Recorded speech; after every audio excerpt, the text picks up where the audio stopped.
ಇಂದು ನಾಡಿನೆಲ್ಲೆಡೆ ಮಕರ ಸಂಕ್ರಾಂತಿ ಹಬ್ಬದ ಸಂಭ್ರಮ. ಈ ಹಬ್ಬವನ್ನ ಯಾಕೆ ಆಚರಿಸಬೇಕು? ಇದರ ಹಿಂದಿರೋ ವಿಶೇಷತೆಗಳೇನು?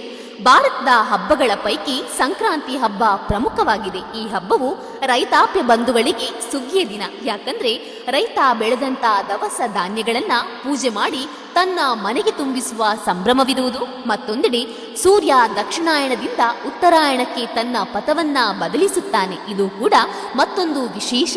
ಇದರಿಂದ ರಾಶಿಗಳ ಗತಿಗಳು ಕೂಡ ಬದಲಾಗಲಿದೆ.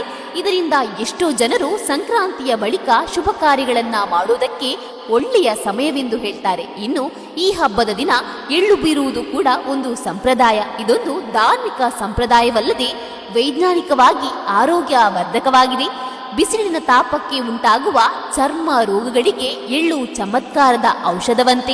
ಹೀಗಾಗಿ ಎಳ್ಳು ಬೆಲ್ಲವನ್ನ ಜೊತೆಯಾಗಿ ತಿನ್ನೋದರಿಂದ ವಾತ ಕಫದಂತ ಸಮಸ್ಯೆಗಳು ನಿವಾರಣೆಯಾಗುವುದು. ಈ ಮಕರ ಸಂಕ್ರಾಂತಿ ಎಲ್ಲರ ಜೀವನದಲ್ಲಿ ಸುಖ, ಶಾಂತಿ, ನೆಮ್ಮದಿ, ಸಮೃದ್ಧಿಯನ್ನು ತುಂಬಲಿ.